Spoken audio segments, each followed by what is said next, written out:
www.radio-sans-effet.com. La lumière, Maman Gisèle Lunga Mwangaza Mwa Congo, Maman Africa Full, la source intarissable. Non à la balkanisation de la République démocratique du Congo. On reste debout malgré tout. Basango ya politique, ya République démocratique du Congo. L'actualité politique de la République démocratique du Congo. Ça me touche mais je reste debout. Je suis touché, je reste debout. J'essaie de joindre les deux bouts. Ça fait mal mais je reste debout. Ça me touche mais je reste debout. Je suis touché, je reste debout. Mes vêtements sont pleins de boue. Ça fait mal mais je reste debout. Les épreuves, on ne cesse d'en versera. Personne ne sait quand la vapeur s'inversera. On reste debout, on serre les coudes, on les encaisse parce qu'on sait à quoi servent les coups. Les soucis m'empêchent de me coucher aux heures d'écoute. Je me repose seulement quand les frères ou les sœurs m'épaulent. On serre les dents quand se resserrent les taux. On dissimule la fatigue malgré les cernes et tout. Les genoux à terre, ce n'est pas les coups. Je suis comme le... Matondo Mingi, ça fait mal, mais on reste debout, Penza à côté des mains. Il y a solo bande commence beaucoup dans en direct. Il y a 3 fois www.radio-sans-effet.com. Tu es bino 30 minutes avec Maman Lumière na moi Lombango actualité en bref.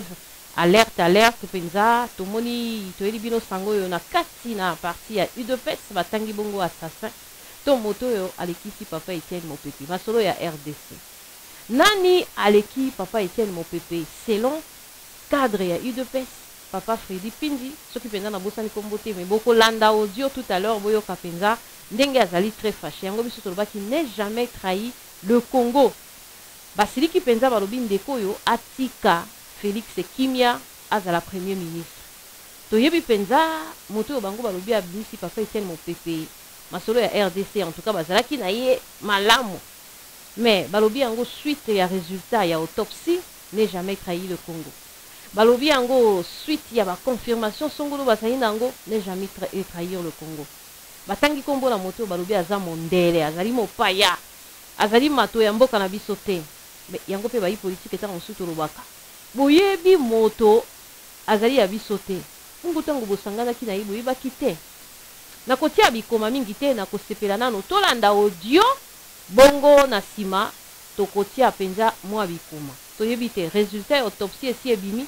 Balobi yango bazui ba confirmation oyo ba bombeli biso to ezali boni mais balobi yango na kati na lopango na papa Etienne Tshisekedi pe moto yango azali cadre bandeko to bundela kapo na Congo bandeko na ngai makambo ezali pasi na kotiana no bikoma mingi te actualité en bref tokene na lombango alerte bolanda bongo tokoya ko sembola na kati na bokebi banso matondo mingi studio malobe ye pai na yo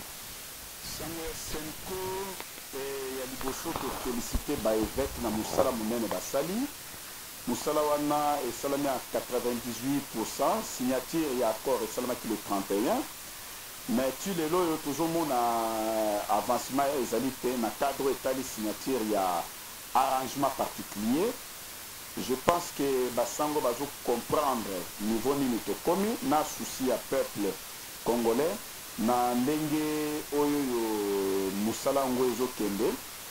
Tobaki premier ministre sengela bima na rassemblement fisikoyo premier ministre na habilité biso omona biso na cadre collectif de jeunes de l'UDPS et tozali na candidat na biso o to souhaitaki et toujours continuer ko soutenir ezali mwana mboka Félix Tshisekedi Tshilombo nde candidat o biso to désignaki na kati ya parti peuple congolais nyonso to na tunzo botonzi pa na biso ba o tino motuna to moni penza bino boko ba mwana mboka Félix Tshisekedi aza penda candidat premier ministre mwa kana kata ibe pesa misba ko bidera misba ko seta mingi te yo ko bani.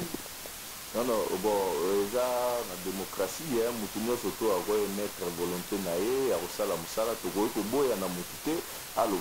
Mais pourquoi il faut que banda kotuna pourquoi biso ba jeune to poni Félix Tshilombo Tshisekedi les places yo ko tuna ngai parce que mutuna moto aza na droit parti na biso même président qui lelo atike biso liberté tozo bundela pona démocratie to ko lobate ke moto moko te azala te ou bien oyo alobate abimisa ba ambition na ye moto nyonso to aza na droit ya ko s'exprimer parce que toza na démocratie parti na biso président prenait biso démocratie mais pona biso ba jeune tozolinga Félix Tshisekedi parce que ye mpe aza jeune neti biso tozalaka na ye et puis ase sacrifier tozopona ye non pas parce que aza mwana ya président Tshisekedi mais parce que aza combattant et puis alakisi na suka awa musala na ye amilakisi azokende na diplomatie oyo azokende azozwa baresultat ezomonana amitiki te azwi bamoyen na ye atie asali batourne emonani na misu tandis ke bato misusu mpe baza na bamoyen bakovaya kosala yango me bavandi na bango na bandako na bango mata nyonso tu epuis ye mutu asingami mingi mpo na dialogue oyo or ezalaki voi oyo bato nyonso tu bakokaki kolanda me ntango azala koloba bazala loba o Félix alie mbongo Félix asali boye mama na ye moto azosala boye papa na ye moto azosala boye me lelo oyo bato nyonso tu wana bapesi ye raison epuis bakomi koluka baposte alors lokola ye moto abundi ye nde moto asouffrir mpo na eloko wana nazomona ntina moko te oyo tokopekisa ye azala esika wana parce que abundeli yango epuis oyebi ke bazwa cercueil na poto wana bana poto baza wana bazwa cercueil bakunda président mpo na dialogue baloba biso tolingi dialogue te biso tolingi révolution mais président ayebisaki bango ke ici mosusu eza te kaka dialogue tokende na dialogue mpo tovanda tobongisa makambo nyonso tu mais moto apoiraki na makambo wana te epuis Félix nde moto asengage na nzela wana ya komema bandeko abenge abundi mpo na bandeko na biso ya rassemblement baya tovanda na bango todiscute ensemble tomona ndenge nini tokobimisa pays na biso na mobulu oyo ezalaki. Merci beaucoup bandeko atali liboko ta biso mpenza tokozonga nango mpenza mingi oyo ya biso bandeko na diaspora batata kasi na kongo mikili aza besoin kozwa baprécision bien tomoni mwana mboka kateleka to akomi na Kinshasa bino bandeko ya UDPS lecture nini bokosala par rapport à biso ya mwana mboka kateleka to tozoyebisa nanu diaspora mobimba Katebe Katoto azali traître eloko ya liboso na bandeli Katebe Katoto parce que ye nde moto abomi président biso moto abomi président Tshisekedi ezali Raphaël Soriano Katebe Katoto oyo azali grec. Il n'est pas un sujet congolais, c'est un grec. eloko ya liboso il faut toyebisa diaspora mobimba yango wana ça fait plus de 20 ans Raphaël Katebe Katoto après avoir passé na RCD Goma, kofinancer RCD Goma, après avoir causé la rebelle, il y a kokunda ba femme na Mwenga, na Kasika, na Kabare, na est du pays, Raphaël Katebe Katoto atikala jamais kofoulé makolo na ye na Kinshasa. Combat na espace ya muke boye, Raphaël Katebe Katoto aleka na koya na Kinshasa. Bomona d'abord, tangu président créé Jean-Val, tangu ba na accord elobi ndenge mosusu. Langage ya Raphaël Katebe Katoto Soriano échangeaki à l'égard ya Dr Etienne Tshisekedi ya Mulumba. Président Abisso malgré Abobakate Azalaka calme. Quelle est la séance ya travail oyo Raphaël Soriano Katebe Katoto Azokina président? Le président accueille comme un médecin na ye. Nani apesaki ye yango wana tukodo bango même na kata de pes même na libanda nani apesaki ye numéro ya chambre ya président pour le baké nde yazwaki séance de travail na chef c'est faux et archi faux yo mona séance de travail nini salama na mbete hôpital ou bien na kati ya pavillon ou bien na chambre hôpital ezali nyonso tu wana pona koluka kobloke machine ya mwana mboka Félix Tshilombo Tshisekedi et ça c'est de 1 Yami Balé Raphaël Katebe Katoto azali na kati ya rassemblement et puis azali na conseil de sages. Na conseil de sages na kati ya accord et lobi que le premier ministre sera issu du rassemblement. Est-ce que balobeli likambo ya 2, 3 ou 4 non balobi le ezali na première personne du singulier. Totanga moi classe yango peto yebi balobi le premier ministre. Babengo na pluriel eza na ST. Parce qu'il n'y a pas plusieurs premiers ministres, il y a un premier ministre. Ici, il n'y a pas un pouvoir discrétionnel. Ici, la légitimité du régime actuel réside dans l'accord du 31 décembre. Une petite légitimité. Et tiens, tu sais que nous ne pouvons pas détruire ces pays. Carthaginois, Carthago Est. Il faut tout sauvegarder mais accordons une année à Joseph Kabila, qui reste président de la République, pour que nous na élection na kondimelo kwana bandimaki nde tozwi légitimité to signer accord wana ce que comme na mise en place Katebe Katoto Soriano le grec alobi non aza congolais mwana mboka aza congolais aza mundele bino so bomoni namoni lokola bino mpenza nde boza bokoboya mpenza lokola testament mowei makambo mowei akomaki mpo tomo bandeko ya rassemblement bayambi ye mpe na ngambo ya rassemblement mpo tango testament ya Tshisekedi ezali dialogue parce que tango moninga na nga alobi na bino ke na poto bafundaki Tshisekedi balobi ke dialogue eza mode ya nini Tshisekedi atikeli biso mode de vie moko ezali dialogue na problème nyonso te fo bosangana ya mibale bosolola ya mibale atikeli biso accord ya 31 décembre ya Saint Sylvestre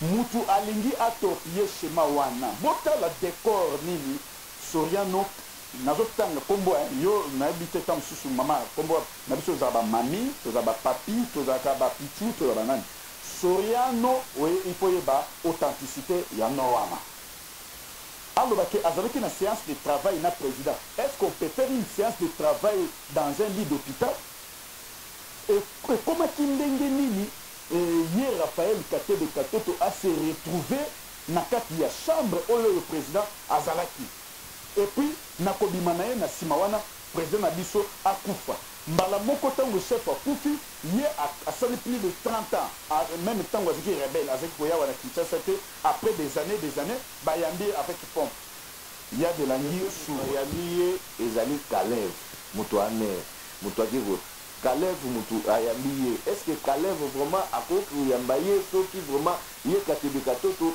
azalaki mpona rassemblement biso bayambi ye mwana mboka Kalev bayambi ye Katoto mwana mboka ata ye te amoi matanga mpe ye mpe bakanga opposant mwana mboka Tshisekedi ata ya plusieurs fois na mboka oyo ye Kalev ata ayamba ye Kalev akenda koyamba ye te mpona ye mpona akenda te na spie ya pion ayamba ye bingo mona te te mwana mboka omoni tozosala eloko oyo na lopango ya président Tshisekedi ntan mosusu omona biso moke toza monene epai ya président Tshisekedi abandeki koconsidere biso apesaka valeur na motu nyonso to azalaka pembeni na ye ozala ekolo nini ozala ekolo nini ntan mosusu okokatisa biso misusu oyo boye tozalaki kovanda na président ti 1h 2h du matin na esika oyo je ne suis pas kassayen je suis du Congo central mais mwana mboka Etienne Tshisekedi il était le patrimoine national motu nyonso to azalaki mpo na ye langage ya Katebe Katoto ezalaki koaccuser trahison na ye déjà comportement na ye vis-à-vis parce que aza mpe na badepte na ye kati na rassemblement non on ignore pas mais biso toyei kodétruire république démocratique baboka tuna motuna chance nini kopesa na rassemblement te bosika koloba makambo ya mboka Katebe Katoto na moi lokola bino bokondima mpenza rassemblement mingimingi te kwa moi boza moi doute mpe rassemblement non Moïse avant akufa asangisaki peuple ya Israël po atikela bango Josué atatisa bango mer mais Etienne Tshisekedi nakoyebisa yo boye jusqu'au jour d'aujourd'hui nous croyons au rassemblement ezali lisanga oyo Etienne Tshisekedi atikali kotika avant sala nini akufa tobengaki Moïse asangisaki peuple ya Israël Etienne Tshisekedi asangisaki peuple congolais Etienne Tshisekedi apesani mbote na ndeko na ye Gabriel Tungwa Kumwanza bapesani mbote ase réconcilier na bato nyonso tu maboko pembe na triomphal ayebisi biso la jeunesse bino ba jeune vous devez vous prendre en charge pour sauver notre pays Etienne Tshisekedi asali nini accueilli nous devons nous prendre en charge toujours croire na rassemblement toujours croire na plateforme nyonso za na rassemblement toujours croire na force ya UDPS et toujours na capacité na biso ya mobilisation pe na force toujours répéter yango l'UDPS est plus dangereux na moment oyo na disparition ya Etienne Tshisekedi moto azalaki kokalme biso ke non Tunisie abi Tunisie na bino bomanifeste yango na isoloir ezalaki papa Etienne ye mtebiseki bino to biso non bolala pongi ya badebe na minute oyo moto akoyebisa biso tolala pongi ya badebe aza te moto akoyebisa biso tokende na nini aza te le rassemblement ezali fruit il y a docteur Etienne Tshisekedi croyons au rassemblement toujours croire dans ma valeur aux autres prônés par le rassemblement les réunions du rassemblement se tiennent dans la résidence du président mais s'il y a des mauvais fruits na kati ya rassemblement tel que Raphaël Soriano Katebe tout pour dénoncer yango po azali la dernière personne à comment président na pesa mu Congo Tshisekedi akufi diaspora monde entier o bazuko landanga mais c'est Freddy Pindi nazolo bana Kinshasa na kati ya résidence Tshisekedi Pour Nabiso Tozomona, le suspect numéro 1, il y a disparition, il y a Etienne Tshisekedi, et Raphaël Soriano Kate de Katoto. Parce que hier, mon équipe président Moutasuka, chambre one qui VIP, et ça n'a pas caméra. À ça qui président Nini, à Bete qui est Nini, à Tchèque qui est Nini, tant il y a pessimé Congo Balamoro, chef passé Nini, à Koufi. Président Miso était malade plusieurs fois, plusieurs années, à Koufakate. À Rokende maladie, à Zongarabia. Oh, à Kende qui maladie, à quel contrôle. Comment après contrôle, Moutassa la Nini, à Koufa. Donc, Miso toujours mon ango suspect. Et le suspect numéro 1, c'est Raphaël. Et quel est le deal islamique Raphaël Azakuna Mbalamoko, si c'est que la Koufi, il y a eu avion à Kiti Awawa. Avant, le problème, il y a la justice congolaise. Vous voyez bien, Makambo Bandaku. Pourquoi balandeli yango te Mbalamoko Mutuana aye Awawa bo? Tuni botu ni mwana mboka. Meto kozunga awa mwana mboka motuni yaka na tuni o penza. Boko mona ke penza makambo ndeko kende. Tango bato mingi penza to na beke mwana mboka yo okozwa penza mwa parti pour koloba kaka eke mwa kineza. Boko mwa itonga na kata rassemblement to mwa bo bato ba inscrire baza na kati kuna mwa bato bakokate o bakozala sisi ko libisa bango. Meto boko rumelaka. Boko mwa to ko tikela na te mwana mboka. Je kabila kabangi akomona eti na ngambu na bino boko zaka mobulu ya kotala bino bozo pousse yeka ba jour belé février sili janvier c'est le mois de mars ya ko le baté akota bino kana nisi mais kati na bino moko kuna na bande comme ça renseignement mutu zali. Non, je crois que Zalarara Bongo, moi, Batumogo, il y a Nyamu Bakoyi Rozangate. Mais je crois que Réunion et Osa les Malélo, Réunion et Bandaki déjà avant-hier, Salemaki, Lelo, je crois que Barosi, ça peut pas lever option, Potoye, Nini, Oyo, Potosala. Problème est allé, il y a Nani a succédé président à la tête, il y a rassemblement. Nenge Joseph Kabila a lobby qui hier a vendu à Zozelaka. Nango bisope toza na kati ya ba réunion, je crois que ils aussi la lelo ba ko aussi ni sa likamboana ou bien lobby to lobby kuna au problème ici là. Mais problème eza na biso nyonso tout. Problème awa ezali que ndeko Kabila asa ko timbongo na ye na rassemblement. Ba tu misusu pe bazoya na ba idée o ya bango. Mais lokola président na biso atikela ki biso déjà kombo o ndenge ndeko Feli ya wuti koloba awa toza déjà na kombo oyo to musuba ko ba kombo président teleki na poche ezali mwa mboka mobaki na ebite hey président tika kombo ya Valentin Mobaki te président tika kombo ya ndeko Félix Tshilombo Tshisekedi comme candidat premier ministre. Ozomona alors nyo surtout wana ici et c'est allemand déjà alors ndeko Kabila souci na ye aza abenda biso batan ayiba biso yako benda bino batante yaka bino mona ngambo kuna mbutu mbutu zola mo yako benda bino batante sondeni ya bebino to yako tala bino mbutu ezate lelo kaka donc na sir après mission na biso be oko soki okozala na caméra na okomona bango nyonso bakota ba trouver solution ba pesa ba bimisa remplaçant ya président bakopesa pe kombo ya premier ministre officiellement et puis les choses vont avancer nous croyons. Et l'autre sepeli ndeko Kabila aboyi dialogue aboyi accord te aboyi pe médiation ya basango te alobi ajosila c'est-à-dire biso mutu ezali te tozosa musala topesa esika topesa kombo na biso wana okara Etienne Tshisekedi te atika kombo mibale te kombo moko ka ezali ya misantu te te kambo kabako kazeke kombo papa tikeke ezali vate mobake bala basi te na répéter yango lisusu toloba boye kombo oyo bakongole balingi kombo oyo ba jeune balingi kombo oyo nani ba combattant ya UDPS balingi eza ya Félix Tshilombo Tshisekedi oza na caméra oza na droit ya couverture kende kaka libanda okoma wana okomi ata na kata permanente osali sondage na yo okomona ke eza Félix nde mutu oyo aza publicité tolobi yango bien eza non pas parce qu'aza mwana ya président Tshisekedi yango wana nde topesi kombo na ye eza parce qu'aza combattant et puis abundi misala na ye emonani polele elakisi ke ye quand même akoki kosala quelque chose po bagene oyo bazosala te batie espoir na ye ke asala quand même tomona eloko nini oyo ye akopesa biso na ndenge asali na diplomatie na ye résultat emonani bato nyonso to baresultaki dialogue lelo biso nyonso to toza na dialogue oyo ye moko alobaki ye lokola moto abandaki ide wana ye nde moto aza na vision oyo akoki kopesa biso motu bakobaka te mwana mboka Félix aza mpe na poids politique moko te aza na poids politique ya makasi pe te donc ndeko Kabila azalaki na poids politique nini tobandi nano na ye ndeko Kabila parce que na 2001 ntango ye azwi pouvoir azalaki na poids politique ni yo pesanga nano yo kotuna motuna ati bayebi ke to bande mpo na lelo wana ezalaki na passé to bande mpo na lelo passé ezalaka te. Nous étudions l'histoire pour connaître les passés premièrement, comprendre les présents et préparer l'avenir. Ce qu'on est nous relevés. Écoute, Félix, Aouti na IDPS a sali plus de 30 ans dans le monde politique. Mais Ndeko Kabila a outaki na sécurité militaire, avec politique même.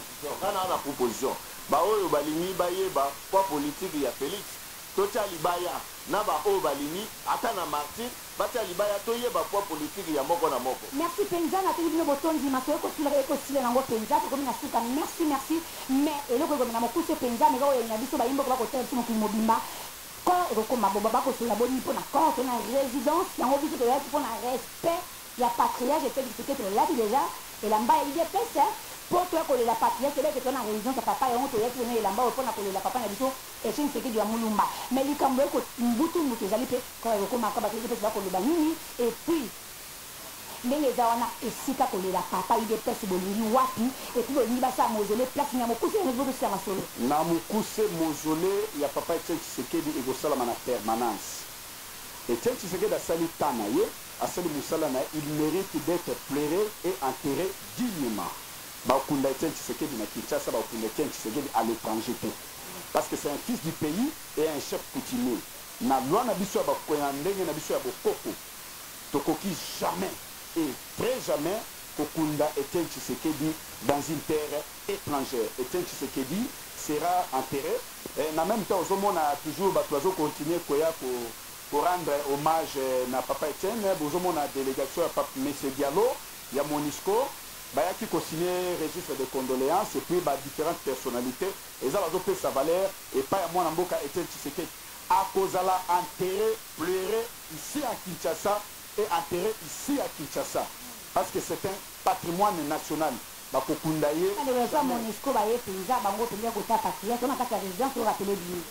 bien. Bakokundaye awa et puis biso vous passez monsieur, il n'y a pas de problème. Biso toza confiant et que la solution sera trouvée déjà. Monument à présent Tshisekedi et Rosalama. Et Kosalama et puis na Kinshasa awa. Donc pana biso ezelo comment ya grafté. Donc la solution et Tshisekedi sera plairé ici à Kinshasa, elle sera enterrée ici à Kinshasa, il ne sera jamais enterré dans une terre étrangère pour que Ekoma non événement. Ok, merci beaucoup pour ce que tu m'as fait. Non, non, dans le billet, la président à Kinshasa. Ozomona, place union. Je vais dire que c'est 30 jours pour Kundaye. Dans le billet, président Bakokundaye, awa. Dans la minute, je crois qu'il y a une réunion. Moi, je peux ça, stratégie notre pour la réunion de Salema. Je crois président Tozo Lele awa kala mingi te tolobi to la président na bilamba ya pembe. Mutu nyonso tu azala na elamba ya pembe banda likolo tina se ne to la président de biso ne kala mingi te programme ko pesama biso nyonso tu to kolanda yango na nzela ya bilili kaka pour moyen lokola ba stratégie za moyen to dévoiler yango te eza na bouche o eza autorisé pour epesa programme nyonso tu mais na yebisi bana kin bazala na bana poto ba se mobiliser baya poto la président assemblée na bango. Merci. Matondo mingi en tout cas merci mingi bandeko balanzibanso ya 3w radio sans effet.com elongo na bino tolanzi penza mopanzi sango na kati na mboka Kinshasa ndenge ya Sili Aisha Okoko pona mwasi wa saka mosala kitoko alataka kitoko penza lo sako ebele epai na ye en tout cas asali mosala kitoko alati bilamba kitoko pe kuna na kati na résidence akei ko interviewer bandeko ya UDPS wana penza azui cadre monene Freddy Pinzi oyo penza biso soto yebiye na kati na UDPS mosala ya kosala alobi bakolela papa Etienne bato nyonso bilamba ya pembe oh eloko ya malamu penza bilamba ya pembe kasi bilamba ya pembe wana ezala mitema na biso ezala pembe pona bolingo ya République démocratique du Congo. Eloko ya pembe lakisi kimia elangi lakisi motema peto nyonso pembe za kobe malamu kasi to bundela pemboka na motema pembe na maboko pembe na makambo nyonso ezala pembe nalandi na kati na bokebi bino pe bolandi ndenge alobi suspect numéro 1 ya kufa ya papa Etienne atangi Katebe Katoto. Ayeko bakisa eloko moko alobi penza Katebe Katoto Soriano grec et tout ça. Révélation yango bazui yango sikoyo to bayeba ki yango avant Katebe Katoto bango ba mokotisa na kati na rassemblement. Mais soki tolandi malamu mokolo rassemblement ndenge toyoka kapai na bandeko ezali obe Katebe Katoto. Tomoni ndenge bato na IDPS ko soutenir Katebe Katoto. Tomoni ndenge ba Congolais balingi ba miboma na awa likolo likambo na rassemblement. Ndenge ba kombata balobi Katebe Katoto azali grec. Kombo Soriano. Mais tokamwe bato na IDPS baboyaki na batisekediste balingaki likambo te o Katebe Katoto mwana mboka. O makambo na nationalité non événement makambo ya bozoba. Lelo yo tomoni Freddy Pindia beti loboko likolo ya mesa azali na kanda ya kosakana te bolandi audio na kotia bikoma mingi te kote wana. Kasi likambo tokolobela likambo ya kobundela mboka nde epa ezali important. Tobundela la République démocratique du Congo mboka ekotala biso bato nyonso bakufa bakotala biso bana bazoka bakotala biso. Tokoki ko teka mboka te likolo na rassemblement to likolo na poste. Epa yo tokovandela tokoyeba te mboka ekotala biso bandeko bakotala biso yango tolingi totuna bandeko.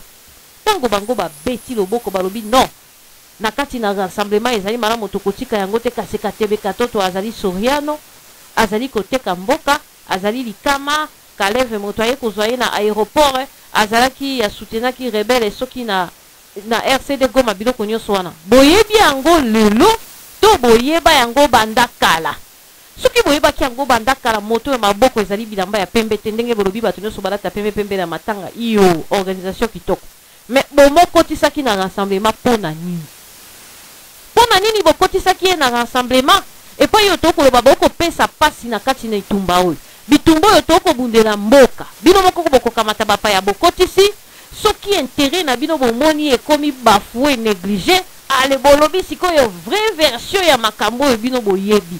Mais pourquoi bokotisaka bato oyo boyebi ke bazali likama bon bino bozokobundela penza état de droit mboka ezala malamu mais boyebi ke na mibeko na mboka kokotisa bato ya boeza likama bokotisaka bango ponani bokotisi. Donc vous décidez comme vous voulez. C'est comme si le Congo vous appartenait. Donc ce que nous connaissons ezali ko arranger bino bozui moto wana bokotisi bato nyonso londi mani yango lokangani monoko ya libongo etikali bongo sikoyo bomoni ke ezali bongo te intérêt na bino parce que lelo makambo na premier ministre na Félix ekomi ndungu ale bobimisi identité na Katebe Katoto mais pona nini bobimisaki yango avant te peuple congolais ayeba biso tozali na likambo na Félix te nga kutu na kokamwa Félix mokolo mboka lelo akoma kolanda bapaya yango kobondelaka bango bemission ekomi papa Etienne moto monene bakokunda te parce que likolo ya poste ya premier ministre et akamwa likambo nzoka Félix mboka na ye azali na droit akei na élection pa bimi président de la République na lobi na Congo pe Félix atia libaya na koboya bana ya mboka na bana ya mboka babeta na moto ye na Fayu ye na Diongo ye na Diomi babetani moto na moto asali show na ye oya kopona Félix aponi po Félix mikolo pa beti moniere na matanga tie boy abimi ne mo anda mo ilungi ya mobangi ya boga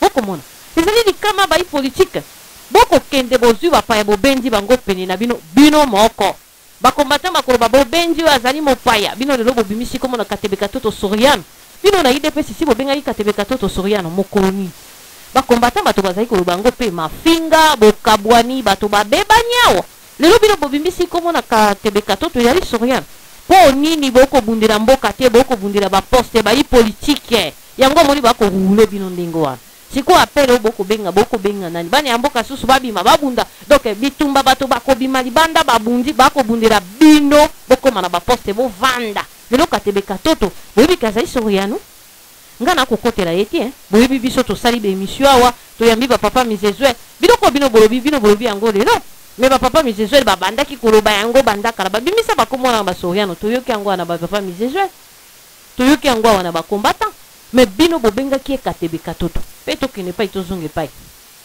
bande kona IDPS balobaki na biso Katebe Katoto abanda ko supporter IDPS ezalaki moko ya ba partenaire oyo atiaka mitete misolo ndiniero faranga makuta mbongo na kati na IDPS wana zalaka Soriano te wana boyebaki te ke azali kama boyebaki te ke asala makambo na RCD Goma pe basekele belo lelo Freddy Pindi abimisi Pona nini boko pesa pasi bai politiki. Toko bunde na mboka. Balobi na bino bapaya bakoti chombokila na kati na mboka bako sala likama. Si bapaya na bapaya bako pese ni makasi. Bino bokanisi kanambe ya koko sala ni. Le 19 décembre basoye sili biso na bémission. Kobondolo bino bande kwe.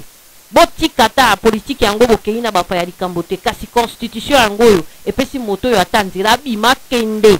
Peuple azali ya kotelema likolo kanambe esengeli akende.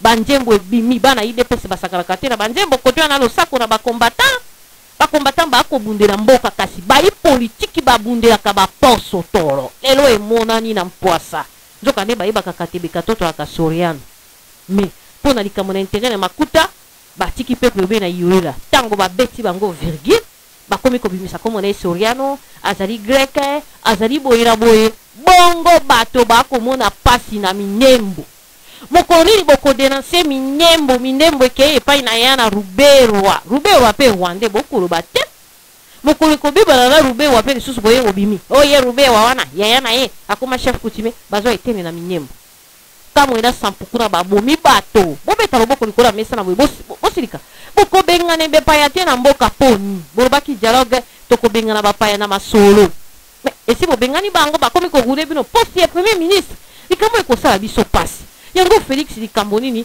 bobengana bapaya tovanda tosala baélection Félix okolonga pe okovanda na kati na kimia boye komi soni lelo kanambe alongwe kanambe akomi ndeko Kabila Katebe Katoto alongwe Katebe Katoto akomi Soriano lelo kanambe bokomi kobondolo bokomi kobenga ye mwana ya mboka Kabila meto kokende wapi bayi politiki congolais boni boko sopa na boye boko pesa biso pasi na motema na soni Katebe akomi Soriano kanambe akomi ndeko Kabila tango pe bokomona ke ye pe kuna asali bino suma vuanga aliboye kanambe Hippolyte kanambe wana bokoya ezali pasi mingi tozana likambo ne jamais trahi le Congo Congo ekotala biso Congo ekomona makambo nyonso tokosala kowelela baposte boni bayi politiki boni bosala makambo na nko boyebaka na bino kanambe oyo azali kanambe Katebe Katoto azali Soriano biso toyebaki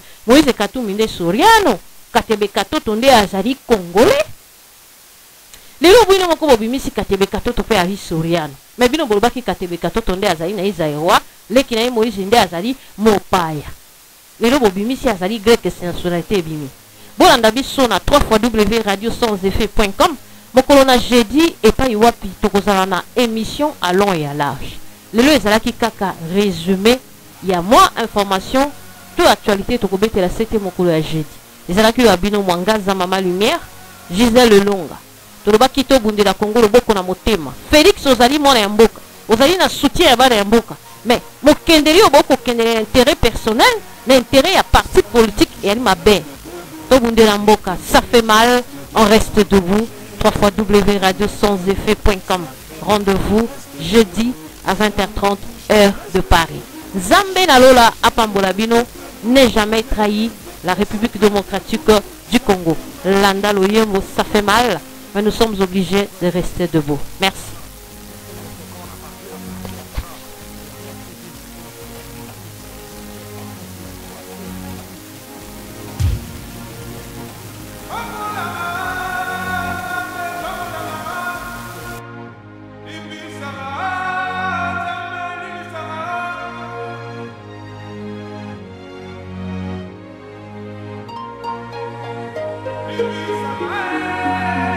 Ça me touche mais je reste debout. Je suis touché, je reste debout.